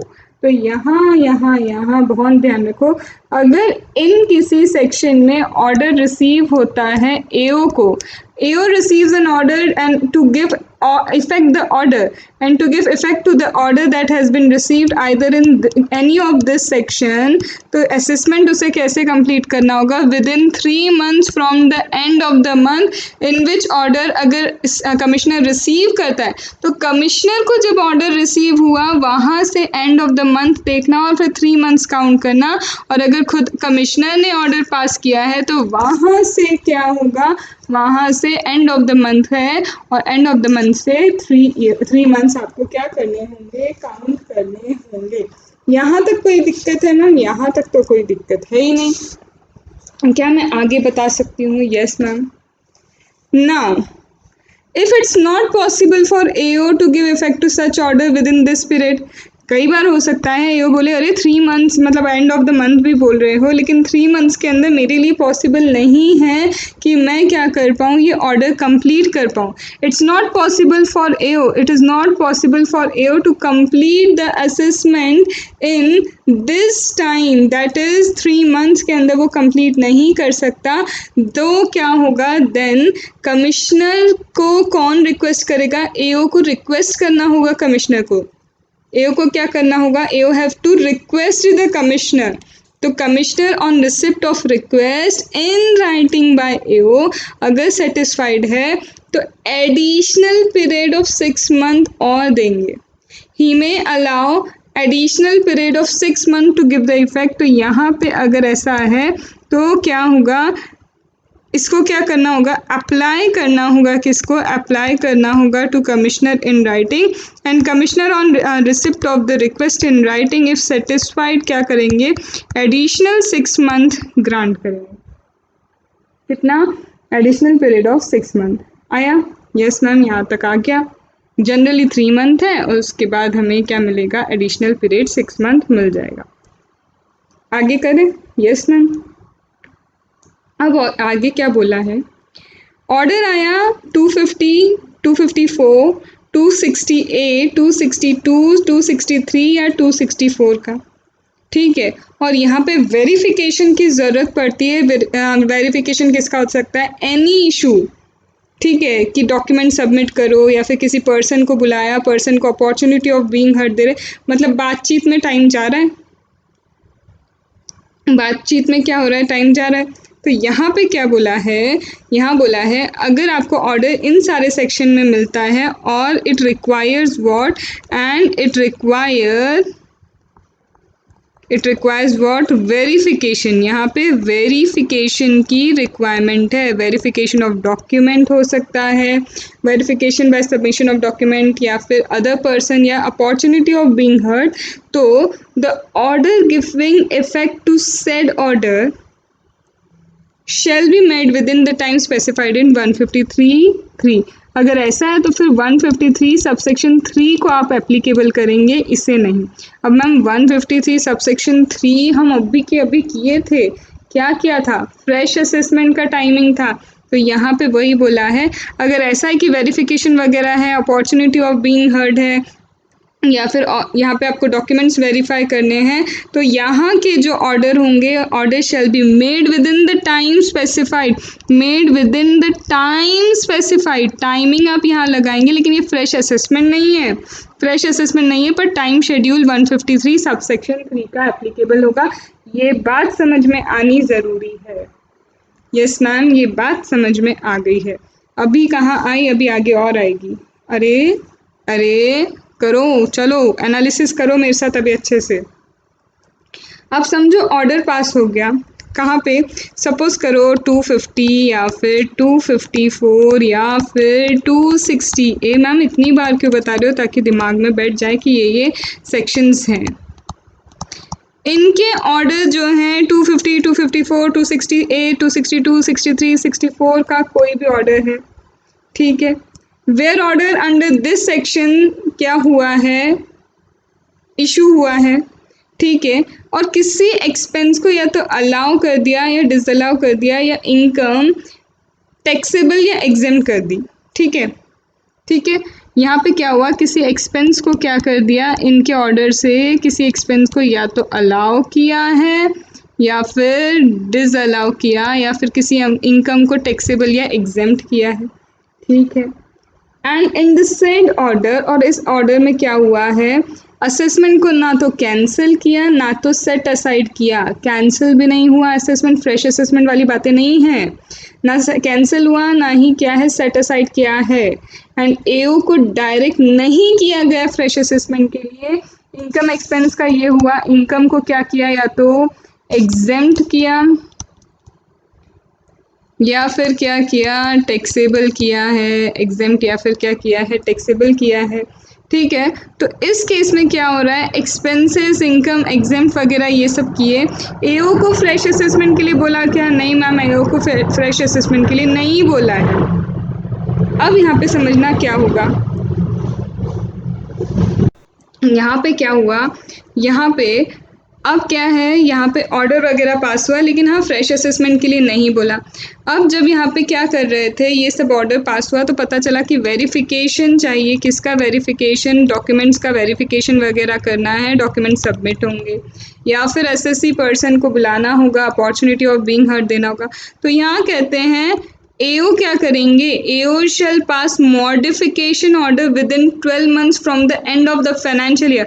अब यहाँ पे एओ को मॉडिफिकेशन ऑर्डर पास करना है, जो मॉडिफाई करना है वो मॉडिफाई करो, लेकिन अब मॉडिफिकेशन ऑर्डर आप with in 12 months, with in 12 months from the end of the financial year in which the order is either received by CIT और 263, 265 का 64 का ऑर्डर पास्ड बाय सीआईटी, इतना टाइम लिमिट है। मतलब ये कि यहाँ पे जहाँ वेरिफिकेशन आ जाए, जहाँ पे आपको अपॉर्चुनिटी ऑफ बीइंग देने को आ जाए, हर्ड और है यहाँ पे याद रखना, या तो क्या है एसएससी को बुलाना पड़ जाए या फिर आपको क्या है पर्सन को, किसी और पर्सन को बुलाना पड़े, अपॉर्चुनिटी बीइंग हर्ड देनी पड़ जाए या वेरिफिकेशन ऑफ डॉक्यूमेंट हो, तो सीधे 153 सबसेक्शन 3 का टाइम लिमिट एप्लीकेबल कर देना। लेकिन 153 सबसेक्शन 5 जो है वो क्या कहता है, वहाँ पे 3 मंथ्स की बातें कर रहे हैं, क्योंकि अभी आपको क्या है, यहाँ पे आपको फ्रेश असेसमेंट नहीं बोला लेकिन आपको वेरिफिकेशन वगैरह कराने की ज़रूरत नहीं है। तो जहाँ वेरिफिकेशन वगैरह कराने की ज़रूरत ही नहीं है तो वहाँ कुछ मत करो, वहाँ पे क्या है आप कुछ भी मत करो, इसका मतलब वहाँ 3 मंथ्स वाला टाइम चलने दो। लेकिन 3 मंथ्स में चीज़ें पूरी नहीं हो पाती तो एओ किसको बोलेगा, कमिश्नर को बोलेगा कि I can complete this in 3 months, तो वहाँ पे 6 मंथ एडिशनल आपको मिल जाएंगे। You will get additional what, you will get additional 6 month. अब यहाँ पे एक आपको एग्जाम्पल मैं इसका बताऊँ तो यहाँ पे एग्जाम्पल क्या होगा, चलो आप देख लो। जब इतना किया है तो एग्जाम्पल से क्यों हम पीछे हटें, थोड़ा अभी ना जेट प्लेन निकल रहा है तो थोड़ा वॉइस का आपको वो सुनाई दे रही होगी उसकी, इसलिए मैं उस टाइम बोल नहीं रही हूँ उसको।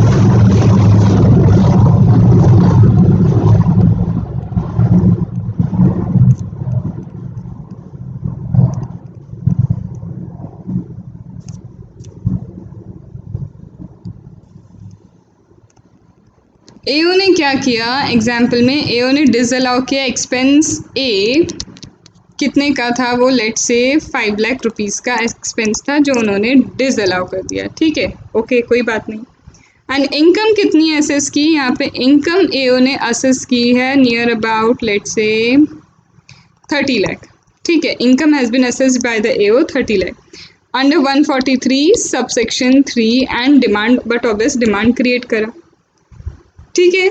सीआईटी अपील ने अब क्या किया, यहाँ पे commissioner of appeal CIT appeal ने एक ऑर्डर पास किया, सीआईटी अपील ने क्या किया, he has passed an order that is on 31 December ले लो 2018 एंड सीआईटी अलाउड एक्सपेंस, ये एक्सपेंस उन्होंने क्या कर दिया, ये एक्सपेंस ए दे हैव अलाउड, ठीक है। Now this order of CIT appeal received by the commissioner of income tax, अब ये सीआईटी अपील का जो ऑर्डर है ये किसे मिला, हमारे कमिश्नर ऑफ इनकम टैक्स के कमिश्नर को रिसीव होता है। कब रिसीव हुआ, 4 जनवरी 2019 को, ठीक है। नाउ अब क्या होगा, 153 सबसेक्शन 5 बोलता है क्या, यहाँ पे कोई फ्रेश असेसमेंट हुआ क्या? नो मैम, फ्रेश असेसमेंट नहीं हुआ। अब एओ को लेकिन यहाँ क्या करना है, एओ को सीआईटी क्या बोलेगा एओ को कि मॉडिफाई करिए ऑर्डर और यहाँ पे पी को अलाउ करा जाना चाहिए। इसका मतलब इनकम 25 लाख हो जाएगी इंस्टेड ऑफ 30 लाख। तो एओ को मॉडिफिकेशन ऑर्डर कब तक देना होगा? अब एओ को मॉडिफिकेशन ऑर्डर कब तक देना होगा? तो एक चीज़ बताओ, यहाँ पे ऑर्डर सीआईटी को या तो रिसीव होता है या तो सीआईटी ऑर्डर देता है। यहाँ सीआईटी को रिसीव कब हुआ? सीआईटी को ऑर्डर रिसीव हुआ जनवरी में। तो 4 मंथ्स आप काउंट करो, आप क्या करो 4 मंथ्स काउंट करो, अब 3 मंथ्स काउंट करो। तो 3 मंथ्स कहाँ होते हैं? फरवरी, मार्च, अप्रैल, राइट। तो अप टू यहाँ पे सबसे पहले, लेकिन मैम यहाँ पे भी क्या करना, तुम एंड लेना, क्या मंथ का एंड लो। मंथ का एंड क्या होता है? जनवरी का एंड। तो जनवरी एंड हुआ, फरवरी पूरा, मार्च पूरा एंड देन अप्रैल पूरा। तो 3 मंथ्स यहाँ पे आप लोगे तो 30 अप्रैल 2019 तक क्या है, modification order can be passed. AO को लगता है ऐसा नहीं हो सकता, कुछ अभी वेरिफिकेशन वगैरह करना है, तो एडिशनल 6 मंथ मिल जाते हैं। ठीक है, इतनी बात समझ में आई? यस मैम, इतनी बात समझ में आ गई है। अब ये देखना है आपके सीआईटी को ऑर्डर रिसीव हो रहा है या फिर CIT is passing the order. ये चीज़ यहाँ पे बहुत ध्यान रखना, whether he is receiving the order और whether he is passing the order, उसके बेसिस पे आपको एंड ऑफ द मंथ वहाँ से देखना है, उस डेट से, एंड देन 3 मंथ्स लेना है, 6 मंथ या फिर 153 सबसेक्शन 3 कहाँ लगाना है, जहाँ वेरिफिकेशन वगैरह होगा। So this completes 153 subsection 5। Hope आपको अच्छे से समझ में आ गया होगा। नहीं आया तो फिर से मैं तो यही बोलूँगी कि भैया फिर से वीडियो देखो और एक बार खुद बुक से पढ़ो, जो भी बुक है आपके पास। कुछ बच्चों के पास बांगर होगी, कुछ बच्चों के पास बीबी सर की बुक होंगी, तो जिनकी भी बुक है आप पढ़ो। लेकिन एक चीज़ ये है कि डिटेल अगर इतनी नहीं की तो फिर क्या किया? सीए फाइनल के स्टूडेंट हो, सीए फाइनल वालों को इतना डिटेल नहीं पता तो फिर क्या पता है, सिर्फ रट के थोड़ी ना पास होना है। रट्टू तोता तो बहुत लोग होते हैं, लेकिन ये डिटेल अगर वो रट्टू तोता बता पाए तो फिर कहना। I literally don't prefer mug up, कभी नहीं अच्छा लगता मगअप करना, क्योंकि जो चीज़ें समझ में आती है वो लॉन्ग टर्म तक रहती है, ये बात आप भी जानते हैं। चलें last section. Yes ma'am, last section पे चलते हैं, that is 153 sub section 6। Yes, तो आ जाते हैं हम हमारे लास्ट सेक्शन पे, that is 153 subsection 6. Now 153 subsection 6 क्या कहता है? Again, time limit for completion of assessment, reassessment in certain cases pursuant to the direction of appellate authority and court. अब यहाँ टाइम लिमिट क्या है? Pursuant to direction of appellate authority and court. So 153 subsection 6 is about what? It is about pursuant to direction of appellate authority and court. इनके direction के कारण कैसे आपका time period क्या होगा, अब वो देखना। ठीक है, यस मैम। यहाँ पे बोलते हैं, क्या बोलते हैं? Notwithstanding anything contained in subsection 1, 2, 3, 5. Subsection 1 मतलब 153 सबसेक्शन 1 जो असेसमेंट रीअसेसमेंट का है। 153 सबसेक्शन 2 इज़ अबाउट, यहाँ पे सॉरी स्क्रूटनी का है, ये असेसमेंट रीअसेसमेंट का है। 153 सबसेक्शन 3 फ्रेश असेसमेंट। 153 सबसेक्शन 5 जो जस्ट हमने किया है कि ऑर्डर अगर आता है 250, 254, 268, 262, 263, 264 में, तो यहाँ बोला है ऑल्दो यहाँ पे इन सेक्शंस में कुछ भी लिखा हो, ये 153 subsection 6 is an overriding section. ये क्या है? Overriding section. ये कहता है where assessment reassessment is made in consequence of or to give effect to the finding or direction in order। अब यहाँ पे क्या है, असेसमेंट रीअसेसमेंट क्यों हो रहा है, यहाँ पे असेसमेंट हो रहा है, ठीक है, यहाँ रीअसेसमेंट हो रहा है, ठीक है। वेयर असेसमेंट रीअसेसमेंट या फिर असेसमेंट इसलिए हो रहा है, is made in consequence of, क्यों किया, टू गिव इफेक्ट टू और direction that are contained in order.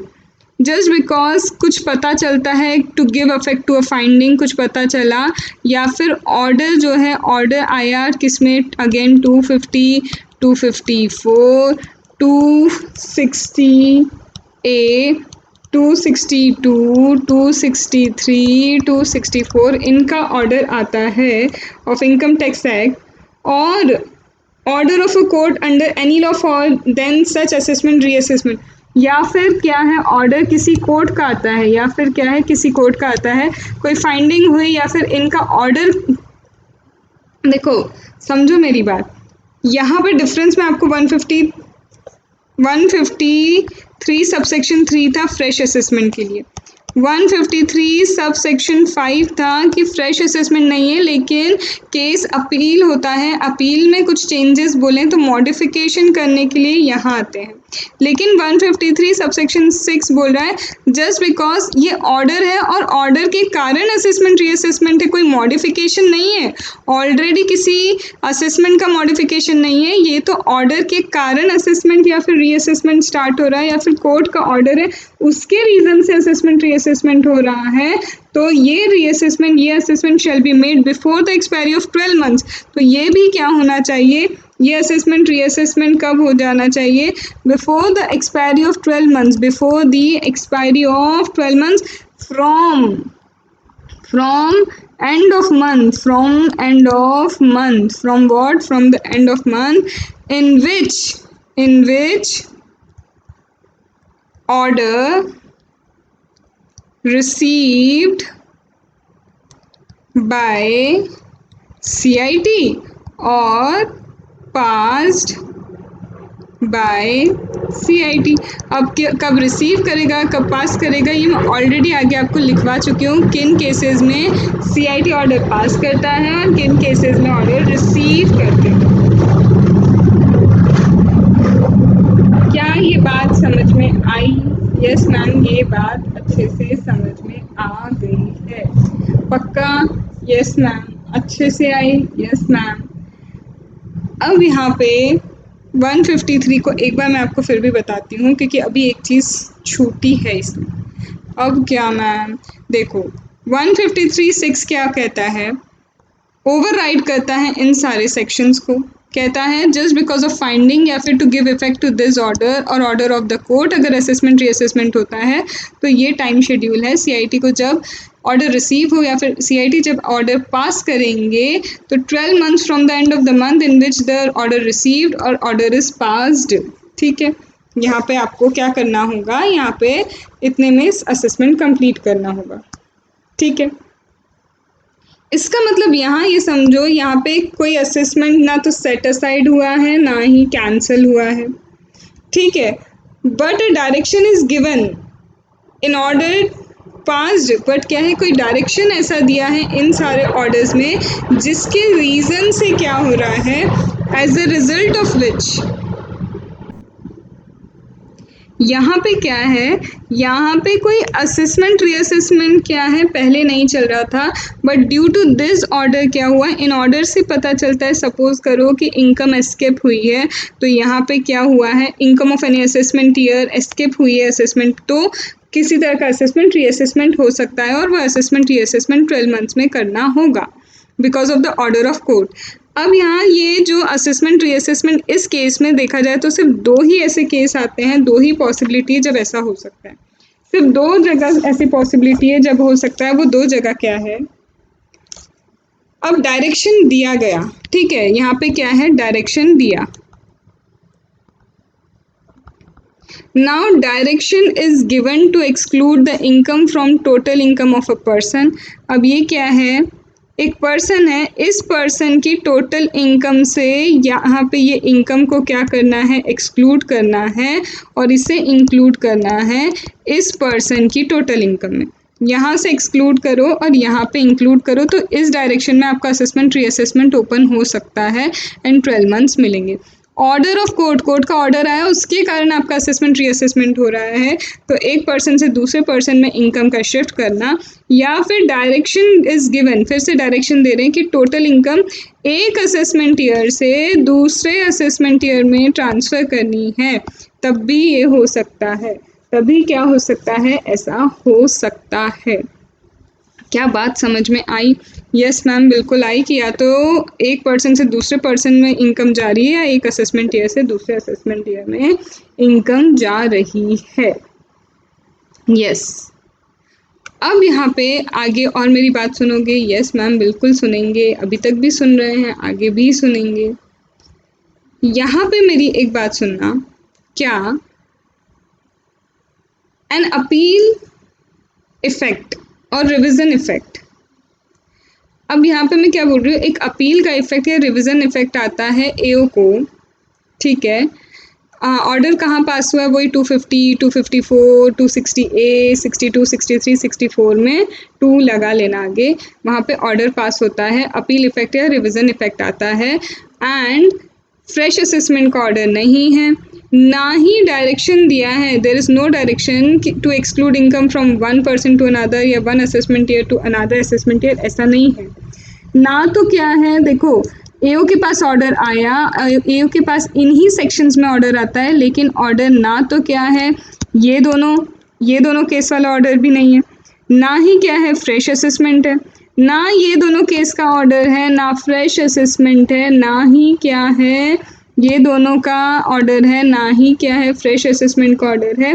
तो एओ यहाँ पे फिर 153 सबसेक्शन 6 लगाने नहीं बैठेगा, एओ 153 सबसेक्शन 5 में 3 मंथ्स के अंदर मॉडिफिकेशन कर देगा। जो मॉडिफिकेशन बोला है, 3 months from the end of the month in which the order received or passed by CIT, वहाँ 3 months के अंदर मॉडिफिकेशन हो जाएगा। तो आपको कंडीशंस देखनी होंगी कि अगर ये दो केसेस हैं तो 153 सबसेक्शन 6, फ्रेश असेसमेंट है तो 153 सबसेक्शन 3, फिर उसके बाद वेरिफिकेशन वगैरह करना है तो फिर से कहाँ चले जाओ जहाँ पे वेरिफिकेशन वगैरह करने का बोला है लेकिन फ्रेश असेसमेंट नहीं है। सुनो, फ्रेश असेसमेंट नहीं है लेकिन ऑर्डर आता है कोर्ट वगैरह का कि यहाँ पे असेसमेंट क्या करना है, आपको कुछ मॉडिफिकेशन करना है, तो मॉडिफिकेशन के केस में 153 सबसेक्शन 5, लेकिन उस मॉडिफिकेशन में आपको वेरिफिकेशन भी करना है तो फिर से आप 153 सबसेक्शन 3 में जाओगे। ये बात समझ लो अच्छे से, गोल गोल घुमा रहा है यहाँ पे। कैसे घुमा रहा है, 153 सब सेक्शन 1 तो था हमारा स्क्रूटनी से related and best judgement, 153 sub section 2 किससे रिलेटेड था, असेसमेंट रीअसेसमेंट, 153 सब सेक्शन 3 यहाँ से कहानी चालू हुई, ये फ्रेश असेसमेंट के लिए है, this is for what, this is for fresh assessment, ठीक है। 153 सबसेक्शन 4 एक्सटेंशन होता है 1 ईयर का टाइम लिमिट का, 153 सबसेक्शन 5 बोलता है फ्रेश असेसमेंट नहीं है लेकिन कोर्ट का ऑर्डर आया, कुछ मॉडिफिकेशन वगैरह करने हैं तो फिर यहाँ पे 3 मंथ्स वाला टाइम है, यहाँ 12 मंथ्स का टाइम है, लेकिन यहाँ पे अगर 3 मंथ्स में नहीं होता तो 6 मंथ्स का एडिशन मिलता है। और यहाँ बोला है लेकिन अगर वेरिफिकेशन वगैरह की ज़रूरत है, अपॉर्चुनिटी ऑफ बीइंग हर्ड की ज़रूरत है, तो आप 153 सबसेक्शन 3 पे आ जाइए, इसका टाइम लिमिट यूज़ करो। फिर आता है 153 सबसेक्शन 6 की असेसमेंट पहले नहीं था, रीअसेसमेंट पहले नहीं था, कोर्ट के ऑर्डर या फिर 250 वही वाले सारे जो हमारे सेक्शंस हैं उनके ऑर्डर के कारण इनकम एस्केप होती है, तब तो क्या होगा, यहाँ पे आपको फिर से 12 मंथ्स मिलेंगे। लेकिन या फिर दूसरा केस है, एक असेसमेंट ईयर से दूसरे असेसमेंट ईयर में इनकम पहुँचाना या एक पर्सन की इनकम दूसरे पर्सन केस में शिफ्ट करना, तब भी 153 6 है। लेकिन अगर ये दोनों नहीं है और ना ही ये क्या है फ्रेश असेसमेंट है, तो फिर से जो टाइम लिमिट है आपको किसका फॉलो करना होगा, मॉडिफिकेशन का टाइम लिमिट फॉलो करना होगा। This has been given in 153 subsection 6।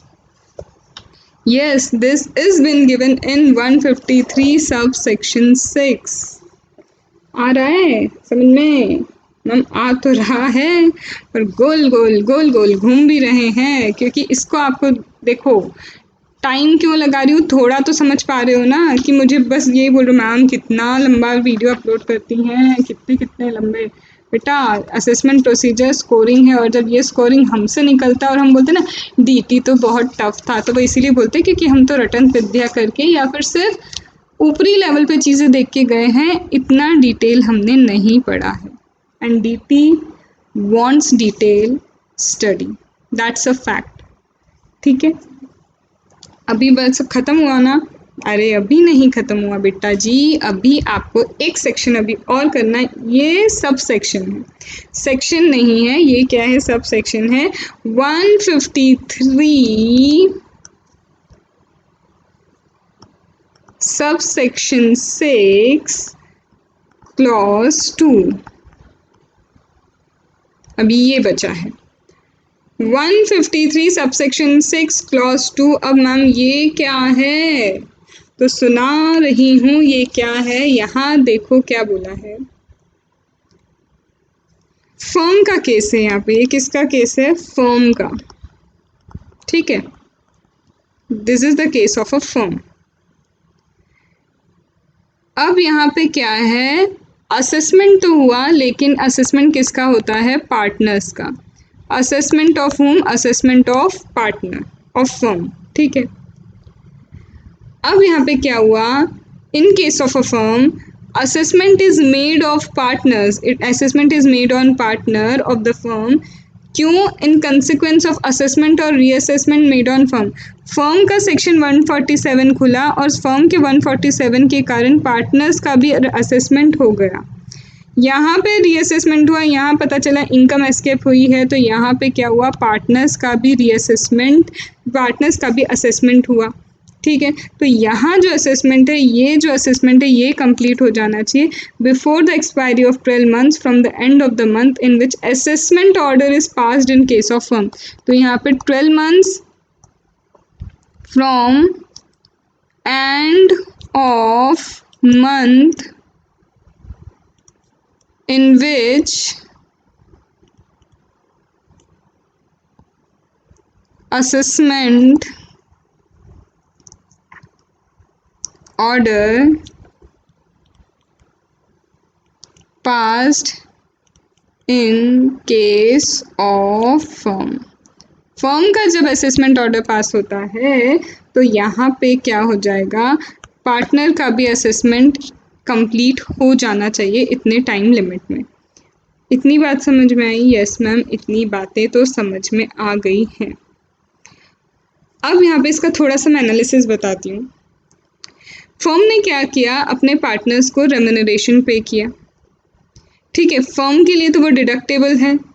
ठीक है, कुछ सर्टेन लिमिट है, तो सर्टेन लिमिट को ध्यान रखते हुए फर्म के लिए वो क्या हो जाता है, डिडक्शन के लिए हो जाता है। रेम्यूनरेशन जो फर्म पे कर रही है, ये पार्टनर को रेम्यूनरेशन क्या किया, फर्म ने पे किया up to a certain limit. यहाँ पे क्या हो जाएगा, यहाँ पे वो एग्जेम्प्ट हो जाएगा, टैक्सेबल नहीं होगा। तो पार्टनर्स के लिए वो क्या हो जाएगा, इट विल बी टैक्सेबल। ठीक है, नाउ अगर फर्म की इनकम इंक्रीज हुई 147 में, 147 में क्या हुआ, इनकम इंक्रीज हो गई किसकी, फर्म की। As a result of this deduction allowed to firm in respect of remuneration paid also increase. जब इनकम इंक्रीज हुई तो कहीं ना कहीं डिडक्शन भी क्या हो जाएगा, इंक्रीज हो जाएगा, किसका, फर्म का, with respect to remuneration. And जो यहाँ पे इंक्रीज हुआ डिडक्शन, तो यहाँ पे क्या होगा, टैक्सेबिलिटी किसकी, पार्टनर की इंक्रीज हो जाएगी। तो टैक्सेबिलिटी क्या हो जाएगी, यहाँ पे पार्टनर की टैक्सेबिलिटी इंक्रीज हो जाएगी। तो यहाँ पे फिर इसीलिए क्या करना होगा, पार्टनर्स का भी फिर से असेसमेंट करना होगा। आया? यस मैम, आगे बढ़ सकते हैं? Yes ma'am. अब यहाँ पे एक्सप्लेनेशन कुछ मुझसे और समझ लो। एक्सप्लेनेशन किससे रिलेटेड है, सेक्शन 153 का फर्स्ट एक्सप्लेनेशन। सेक्शन 153 के जितने भी क्या हैं दे के रखे ना ये टाइम लिमिट, तो यहाँ पे अब आप मुझसे क्या समझो, कुछ की नोट्स बता रही हूँ मैं, ये समझ लो। यस, 156 हो, 153 सबसेक्शन 6 कंप्लीट हो गया है। अब मैं कुछ चीज़ें बता रही हूँ। यहाँ पे सबसे पहला 153 का क्या है, एक्सप्लेनेशन 1।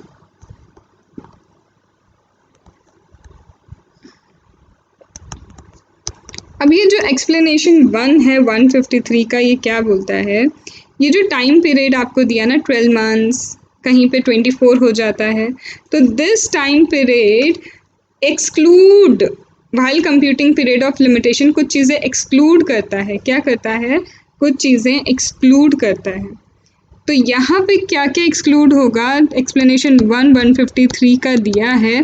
तो सबसे पहले यहाँ पे एक्सक्लूड क्या करना है, तो the first thing that is to be excluded is time taken in reopening whole or part of the proceeding or giving opportunity to assessee to be reheard under the proviso 129। 129 जो है 129 का proviso, तो proviso क्या कहता है कि आपने opportunity of being heard दिया, या फिर कोई प्रोसीडिंग को रीओपन होने में थोड़ा सा टाइम लग गया, तो वहाँ पे जो रीओपनिंग की प्रोसीडिंग है या रीहरिंग की है या अपॉर्चुनिटी देने का टाइम है, वो टाइम आप हटाएंगे।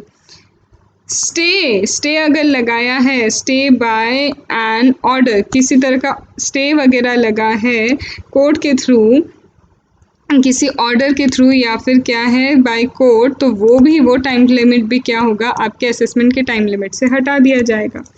ठीक है, फिर उसके बाद the period that commences from the date on which AO intimates central government, section 10 है ना, सेक्शन 10 में क्या करना होता है, एओ को सेंट्रल गवर्नमेंट को बोलना होता है कि ये जो आपके इंस्टीट्यूशन जिनको आपने परमिशन दी है वो कंडीशंस फॉलो नहीं कर रहे, फिर सेंट्रल गवर्नमेंट क्या देगी, विड्रॉल की अप्रूवल देगी कि हाँ ठीक है इनका विड्रॉ कर लेते हैं अप्रूवल। तो यहाँ पे ये जो टाइम लिमिट है ना, डेट व्हेन एओ क्या करता है, एओ कमेंस करता है, क्या कमेंस करता है, date commencing from the date AO intimate करता है सेंट्रल गवर्नमेंट को, and the date when copy of order receive, copy of withdrawal order क्या है, copy of withdrawal order receive होता है, तो इतना टाइम क्या है आपके असेसमेंट ईयर से, असेसमेंट टाइम से निकल जाता है। फिर आपने वैल्यूएशन ऑफिसर को दिया, वैल्यूएशन ऑफिसर को केस गया, तो वैल्यूएशन ऑफिसर के केस में जब एओ ने रेफरेंस किया और जब रिपोर्ट आई, तो रेफरेंस से लेकर रेफरेंस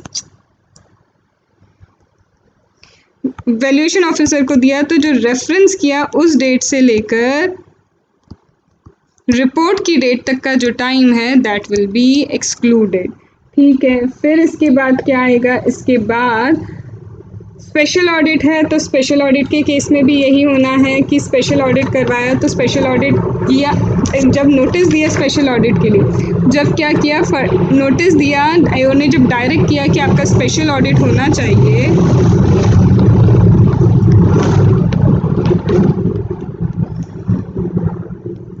एओ क्या करते हैं, जब डायरेक्ट करते हैं उस दिन से जब रिपोर्ट आती है तब तक का टाइम शेड्यूल क्या है यहाँ से हटा देना होगा।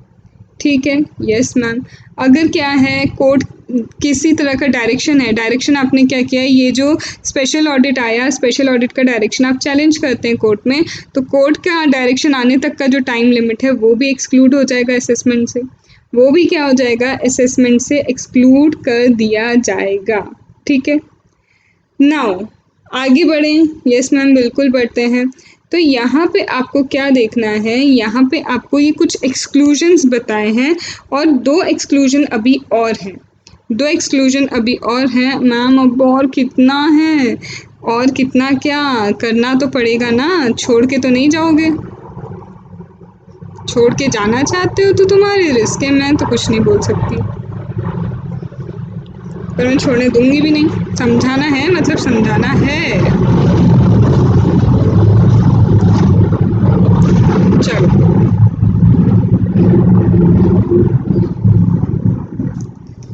अब कौन सा पीरियड यहाँ से एक्सक्लूड होगा, the period not exceeding 60 days.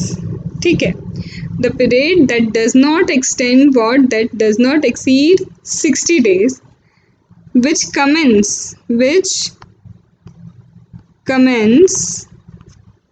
from date on which AO received declaration, AO received what, AO received declaration under section 158A and ends with the date on which order or under section under subsection 3 of 158A is made by him, accepting or rejecting declaration. अब AO को क्या है, declaration मिलता है 158A में. अब जिस दिन ये मिला एंड जब AO ने क्या किया, यहाँ पे ऑर्डर या तो क्या किया, AO ने क्या किया, ऑर्डर या तो क्या किया, एक्सेप्ट किया या रिजेक्ट किया. तो this can not be more than 60 days. लेकिन यहाँ का भी जो टाइम लिमिट है that will be excluded, that will be excluded from assessment order. Assessment order के टाइम लिमिट से ये क्या हो जाता है, एक्सक्लूड हो जाता है. आया? Yes ma'am. फिर लास्ट है कि आपको क्या है, AO को कुछ इन्फॉर्मेशन चाहिए थी. तो AO क्या करता है, अलग अलग अथॉरिटीज़ को सेक्शन 90 या सेक्शन 90A जो है, सेक्शन 90 या सेक्शन 90A में क्या है, रेफरेंस करता है. रेफरेंस किसको करता है, reference for change of information. क्या है, अथॉरिटी क्या करती है, चेंज ऑफ इंफॉर्मेशन के लिए रेफरेंस देती है अंडर सेक्शन 90 और 90A में. तो जिस दिन रेफरेंस किया and the date when information that is requested is received by commissioner और period of 1 year whichever is less. यहाँ पे क्या है, AO बोलते हैं कि हमें इन्फॉर्मेशन चाहिए, इन्फॉर्मेशन एक्सचेंज करिए 90 या 90A में, ऐसा होता है. तो उस दिन से लेकर जिस दिन ये रिसीव होती है इन्फॉर्मेशन, वो टाइम शेड्यूल या फिर 1 year whichever is less that will be excluded from assessment order का time limit, that will be excluded. यहाँ सिर्फ इतना समझ लो क्या कि ये सारे केसेस जो हैं, एक केस मैंने बताया स्पेशल ऑडिट का, एक केस है वैल्यूएशन ऑफिसर का, एक केस है स्टे ऑर्डर का है, एक केस क्या है ये आपका कि अगर आप क्या है, आपको डिक्लेरेशन मिली AO को, तो AO एक्सेप्ट करेगा, रिजेक्ट करेगा डिक्लेरेशन, तो वो टाइम लिमिट 60 डेज से ज़्यादा नहीं हो सकता, लेकिन क्या है, एक्सक्लूड होगा. यहाँ पे क्या है, AO ने क्या है, इन्फॉर्मेशन चाहिए तो इन्फॉर्मेशन एक्सचेंज के लिए सेक्शन 90A को यूज़ किया है. तो until he receives the information और 1 year whichever is less that will be excluded, that will be excluded, उसे एक्सक्लूड किया जाएगा. देन कमिंग टू वर्ड, इसके अलावा क्या है, इसके अलावा है कि सेक्शन 90 में जो क्या है, AO को सेंट्रल गवर्नमेंट को बताना होता है. सेक्शन क्या है, सेक्शन 10 में क्या बोला है कि सेक्शन 10 के इंस्टीट्यूशंस के लिए AO को बताना होता है कि यहाँ पे विड्रॉ करना है एग्जेम्पशन बिकॉज कंडीशन फॉलो नहीं हो रही. तो सेंट्रल गवर्नमेंट जब विड्रॉल ऑफ अप्रूवल का नोटिस देगी तब तक का टाइम क्या है, एक्सक्लूड किया जाएगा. ठीक है. एंड लास्ट यहाँ पे एक की नोट और याद रखना, मेरा एक की नोट आप यहाँ पे और याद रख लो, और वो की नोट ये है, सारे के सारे केस में where immediately after excluding the above period, ये सारे पीरियड को हटाने के बाद अगर असेसिंग ऑफिसर के पास जो टाइम लिमिट बचता है असेसमेंट कंप्लीट करने के लिए, जितना टाइम शेड्यूल बोला वो सब एक्सक्लूड कर दिया, और वो सब एक्सक्लूड करने के बाद AO के पास जो असेसमेंट रीअसेसमेंट कंप्लीट करने का टाइम लिमिट है, अगर वो 60 डेज से कम है, अगर क्या है वो असेसमेंट ऑर्डर कंप्लीट करने के लिए टाइम AO के पास is less than 60 days, then जो रिमेनिंग टाइम है, जितना रिमेनिंग है, सपोज उसके पास सिर्फ 40 डेज बचते हैं, तो रिमेनिंग टाइम एक्सटेंड कर दिया जाएगा टू 60 डेज, मतलब 20 डेज और बढ़ा दिए जाएंगे. यहाँ पे हमारा जो एग्जाम्पल है, ठीक है, तो यहाँ पे 60 डेज तक कर दिया जाएगा, और अगर और नेसेसरी लगता है तो इससे भी ज़्यादा बढ़ा दिया जाएगा time. So this is all about your completion of assessment, time limit for completion of various assessment. Hope अच्छा लगा, समझ में आया, डिटेल में है. अब इसके एग्जाम्पल्स करना, बहुत सारे प्रैक्टिकल करना. This is all about assessment procedure. अब हम आएंगे रेक्टिफिकेशन के ऊपर. ठीक है, तो मिलते हैं. पॉजिटिव रहो तब तक, क्यूमुलेटिव रिविजन करो, अच्छे से पढ़ो, और इस बार ग्रुप क्लियर करना है. ठीक है, okay, bye bye and stay safe, stay at home, stay healthy.